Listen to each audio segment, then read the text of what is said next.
વાઈફે gift આપી દીધું મને. તો કેમ છો બધા? મજામાં? આઈ હોપ તમે સારા હશો, હાજા તાજા હશો, તંદુરસ્ત હશો ને તમારા ધંધા પાણીમાં ખૂબ તેજી હશે. તો આજે મારા વાઈફ તરફથી એક ગિફ્ટ આવી છે જે વ્લોગિંગ માટેની છે. હું તમને ઓપન કરીને બતાવું.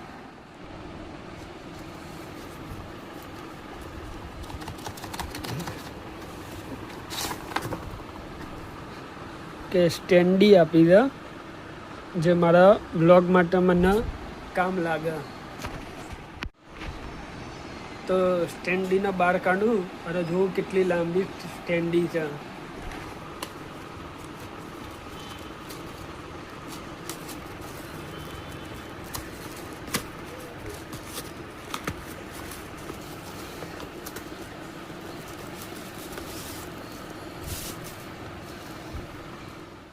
ઓકે, તો આ રીતે આ સ્ટેન્ડી છે.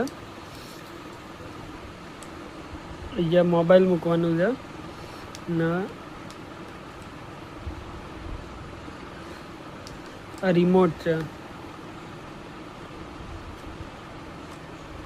આ રિમોટ છે જેનાથી ફોટો બી પડે ને વિડીયો સ્ટાર્ટ અને વિડીયો એન્ડ બી થઈ જાય.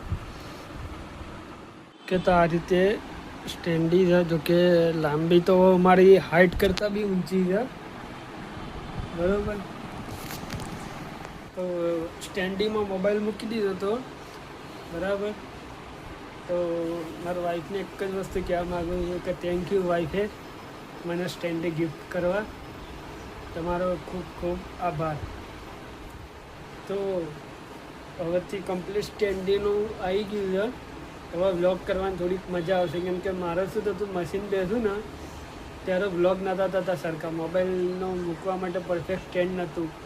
મેં પેલી પાણીની પાઇપ આવે ને ત્યારે દેખાતી નહીં, પીવીસીની પાઇપ આવે ને એનાથી હું એમાં 2 ખિલ્લા મારીને અને હું વ્લોગ બનાવતો હતો. પણ હવે કમ્પ્લીટ સ્ટેન્ડ આવી ગયું છે તો હવે મજા આવશે વ્લોગ કરવાની. ને બીજું કે મારા વાઈફ ને એ મારા જીગરનો ટુકડો છે મારો. તો આજ તો મશીને બેસવાનું છે રાતે, એટલે સ્ટેન્ડી લગાવીને મશીનમાં બેસી મસ્ત. અને આજે મોડે સુધી મારે કામે બેસવાનું છે. તો રાતનો શૂટ તો હું તમને કાલના બ્લોગમાં બતાવીશ. ને કાલે પ્લાસ્ટિક સર્જરી બી કરાવવા જવું છે, કેમ કે વાળ બહુ વધી ગયા છે, દાઢી બી વધી ગઈ છે. વાળ મસ્ત કાલ સેટ કરાવી દઈએ. તો મળીએ કાલના એક નવા વ્લોગમાં. તો આજનો વ્લોગ ગમે તો કોમેન્ટ કરી દેજો, લાઈક કરી દેજો, શેર કરી દેજો, સબસ્ક્રાઈબ કરીને બેલ આઇકન બટનને પ્રેસ કરી દેજો, જેથી મારા નવા બ્લોગની અપડેટ તમને મળી જાય. ને કદાચ જો તમને સારું લાગતું હોય તો નીચે કોમેન્ટ સેક્શનમાં મારા વાઈફને થેન્ક યુ કહી દેજો કે થેન્ક યુ ભાભી. તો મળીએ કાલના એક નવા બ્લોગમાં. જય માતાજી.